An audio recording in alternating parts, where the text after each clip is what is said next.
Hey guys, welcome back to the Rosh. आज हम discuss करेंगे सिखिज्म के 8th गुरु गुरु हरकृष्ण जी के बारे में। इससे पहले हमने first Guru of Sikhism and founder of Sikhism Guru Nanak Dev ji के बारे में जाना था, जिन्होंने 28,000 किलोमीटर पैदल चल के अपनी लर्निंग्स को स्प्रेड किया, 5 उदासीज पूरी करी। फिर हमने गुरु अंगद देव जी के बारे में डिस्कस किया, जिन्होंने गुरुमुखी की शुरुआत करी और लंगर शुरू किया। फिर हमने गुरु अमरदास जी के बारे में डिस्कस किया, जिन्होंने विडो रीमैरिज को बढ़ाया, विमेन को बहुत रिस्पेक्टेड पोजीशन दी, लंगर सिस्टम को बहुत ज्यादा स्ट्रॉन्ग बनाया और भेदभाव को खत्म किया। अगर किसी को मिलना होता था तो पहले लंगर करो, सबके साथ मिलके फिर गुरु जी से मिलो। फिर हमने गुरु रामदास जी के बारे में डिस्कस किया, जिन्होंने अमृतसर सिटी को डिस्कवर करा था। फिर हमने डिस्कस किया गुरु अर्जन देव जी के बारे में, जिन्होंने Harmandir Sahib AKA golden temple पूरा बनवाया, आदि ग्रंथ की स्थापना करी और हरमंदिर साहिब में इंस्टॉल किया। गुरु अर्जन देव जी सिखों के पहले गुरु थे जिन्हें शहीदी मिली थी। जहांगीर ने गुरु अर्जन देव जी को बुलाया और बंदी बनाया था और 5 दिन तक टॉर्चर किया था। फिर हमने डिस्कस किया गुरु हरगोबिंद जी के बारे में, जिन्होंने अपने पिताजी गुरु अर्जन देव जी की बात मानी और मिलिटराइजेशन स्टार्ट करी। उन्होंने भक्ति के साथ साथ शक्ति का रास्ता चलाया और सेल्फ डिफेंस के लिए आर्मी बनाई और लोगों की मदद करी। 52 पैनल चोला सिलवाया, जिससे उन्होंने 52 राजाओं को जहांगीर की कैद से छुड़वाया। इनके बाद हमने गुरु हरराय जी के बारे में डिस्कस किया, जिन्होंने इस पूरे सिस्टम को बहुत ही ज्यादा स्ट्रॉन्ग पोजीशन पे ला दिया था। फिर गुरु हरराय जी के 2 बेटे हुए, जिनका नाम था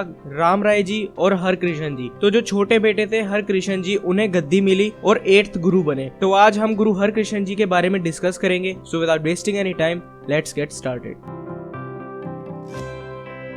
गुरु हरकृष्ण जी का जन्म 7 जुलाई 1656 को कीरतपुर साहिब में हुआ था। गुरु हरकृष्ण जी की माता जी का नाम माता कृष्ण देवी था, जिन्हें माता सुलखनी के नाम से भी जाना जाता है। माता सुलखनी गुरु हरकृष्ण जी से बहुत प्यार करती थी। गुरु हरकृष्ण जी को गद्दी 5 साल की उम्र में ही मिल गई थी और गुरु हरकृष्ण जी सिखिज्म के यंगेस्ट गुरु हैं। बहुत सोर्सेज से सुना जाता है कि गुरु हरकृष्ण जी जब बोलते थे तो ऐसा लगता था कि गुरु नानक देव जी बोल रहे हैं। जैसे छोटी उम्र में गुरु नानक देव जी को सब कुछ समझ आ गया था, वैसे ही गुरु हरकृष्ण जी को भी सब कुछ समझ आ गया था। तो 5 साल की उम्र में गद्दी मिली, लेकिन गुरु हरकृष्ण जी ज्यादा टाइम तक गद्दी पर नहीं रहे। गद्दी पर गुरु कृष्ण जी सिर्फ 2 years 5 months 24 days ही रहे। उन्हें स्मॉल पॉक्स हो गया था, जिससे उन्हें समाधि प्राप्त हुई और इसके पीछे के रीजन को हम अभी डिस्कस करेंगे। जितने टाइम गुरु हरकृष्ण जी गद्दी पर रहे, उन्हें सबसे ज्यादा प्यार मिला। गुरु हरकृष्ण जी छोटी ही उम्र में पढ़ने लग गए थे और जिस तरह गुरु नानक देव जी भजन कंपोज करते थे, वैसे ही गुरु हरकृष्ण जी भी करते थे और तभी उनमें गुरु नानक देव जी की झलक नजर आती थी। तो गुरु हरराय जी के दारा शिकोह के साथ फ्रेंडली रिलेशन थे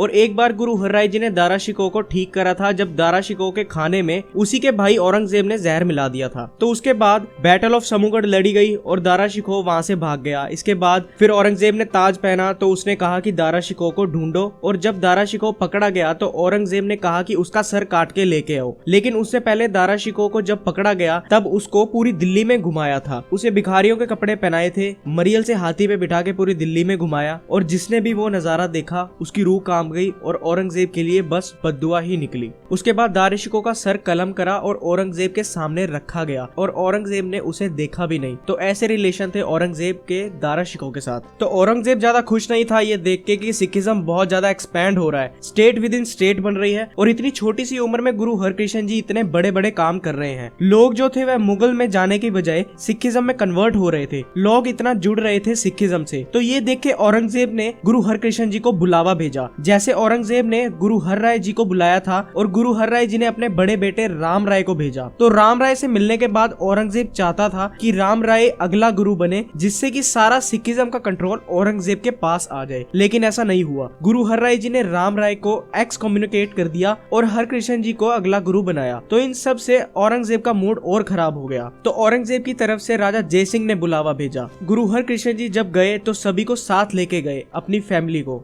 तो जब गुरु हरकृष्ण जी दिल्ली जा रहे थे तो उन्हें पता चला कि काबुल, पेशावर, कश्मीर से संगत आई है उन्हें ट्रिब्यूट देने। तो गुरु हरकृष्ण जी उनसे मिले और जब गुरु हरकृष्ण जी पंचखोरा के पास पहुंचे तो वहां पे उन्हें एक हिंदू स्कॉलर मिलने आया, जिसका नाम था पंडित लालचंद, बहुत पढ़ा लिखा और घमंड में चूर। तो पंडित लालचंद ने पूछा कि तुम अपने आप को गुरु कहते हो, क्या ज्ञान है तुम्हें गुरु का? तुम अभी इतने छोटे हो, तुम्हारे तो दूध के दांत भी नहीं टूटे। तो पंडित लालचंद चंद ने फिर बोला कि बताओ मुझे क्या है भगवत गीता। तो वहीं से एक आदमी जा रहा था जिसका नाम था छज्जू राम। छज्जू राम एक अनपढ़ था जिसे कुछ भी नहीं आता था। गुरु हरकृष्ण जी ने उसको बुलाया और पंडित लाल चंद से कहा कि मैं तुम्हें गीता का पाठ नहीं सुनाऊंगा, गीता का पाठ छज्जू राम सुनाएगा। और उसके बाद छज्जू राम जिसे कुछ नहीं आता था, अनपढ़ था, वह गीता का पाठ सुनाने लगा और वह देख के पंडित लालचंद ने सरेंडर कर दिया और गुरु हरकृष्ण जी के पैरों में गिर गया और सिखिज्म में पूरा डेडिकेट हो गया। बाद में बैटल ऑफ चमकौर में लड़ा भी था और यहाँ पे सिख में कन्वर्ट हो गया, लालचंद लाल सिंह हो गया। इसके बाद गुरु हरकृष्ण जी औरंगजेब के दरबार में पहुंचे, दिल्ली पहुंचे और औरंगजेब ने सामने 2 ट्रे रखी, एक में चोगा था, दूसरे में ज्वेलरी थी। औरंगजेब ने देखा कि ये तो एक बच्चा है, उसने सोचा इसे क्या ही पता होगा, तो गुरु हरकृष्ण जी ने ज्वेलरी को रिफ्यूज करके चोगा चुना। तो ये देख के औरंगजेब समझ गया कि कुछ तो बात है गुरु हरकृष्ण जी में। उसके बाद गुरु हरकृष्ण जी की इंटेलिजेंस टेस्ट करने के लिए राजा जयसिंह ने बोला कि आपको हमारी रानी को ढूंढना है। तो वहाँ पे बहुत सारी लेडीज थी जो सज धज के आई थी और उन्हीं में मेड्स भी थी। तो रानी ने नौकरानी का आउटफिट डाला हुआ था, लेकिन गुरु हरकृष्ण जी पहचान गए और उनके पास जाके बोले आप रानी है, दासी के वेश में क्यों है? और फिर वह गुरु हरकृष्ण जी के पैरों में गिर गई। तो यहाँ पे इंटेलिजेंस में भी बहुत ज्यादा आगे थे गुरु हरकृष्ण जी। अब उस टाइम दिल्ली में स्मॉल पॉक्स और कॉलेरा फैला हुआ था। तो जयसिंह का महल छोड़ के गुरु हरकृष्ण जी यमुना नदी के पास रहने लगे। अब गुरु हरकृष्ण जी ने कहा कि जितने हो सके लोगों की मदद करो और गुरु हरकृष्ण जी ने बहुत लोगों को कॉलेरा और स्मॉल पॉक्स से बचाया और ठीक करा, लेकिन उन्हें खुद भी स्मॉल पॉक्स हो गया और वह बीमार हो गए। ये देख के उनकी माता सुलखनी को बहुत दुख होता है और कहती है कि आप दूसरों के लिए गुरु हैं, आप दूसरों के लिए भगवान हैं, आपको ये सारी चीजें क्यों हो गई? तब गुरु हरकृष्ण जी बोलते हैं कि बॉडी तो मॉर्टल है, लेकिन जो आत्मा है वो इमॉर्टल है। हम सभी वही कर रहे हैं जो ऊपर वाला बोल रहा है। ऊपर वाले ने हमें शरीर दिया है, उसमें बीमारियां होंगी और हमें सहना पड़ेगा। ऊपर वाला जो ऑर्डर करता है हम करते हैं, उसकी जो मर्जी है हम वही करेंगे। आत्मा जो है हमारे आदि ग्रंथ में है, हमारी बॉडी मॉर्टल है, एक ना एक दिन तो खत्म हो ही जाएगी। जिसको भी मुझे ढूंढना है वो आदि ग्रंथ में जाए, आदि ग्रंथ को समझे, आदि ग्रंथ को पढ़े। तो ये बहुत बड़ी बात कही थी गुरु हरकृष्ण जी ने। अब गुरु हरकृष्ण जी को अगले गुरु को चुनना था। तो जब उनसे पूछा गया कि अगले गुरु कौन होंगे, तो उन्होंने बाबा बकाला बोला। तो जब उन्हें बाबा बकाला बोला तो उस टाइम बकाला विलेज में गुरु तेग बहादुर थे और उनकी तपस्या जारी थी। तो लोग समझ गए थे कि अगले गुरु वही बनेंगे। 30 मार्च 1664 को गुरु हरकृष्ण जी को समाधि मिली। I hope you guys like this video. If you are new to this channel, then please subscribe and hit the bell icon to get the instant notifications. See you guys in the next one.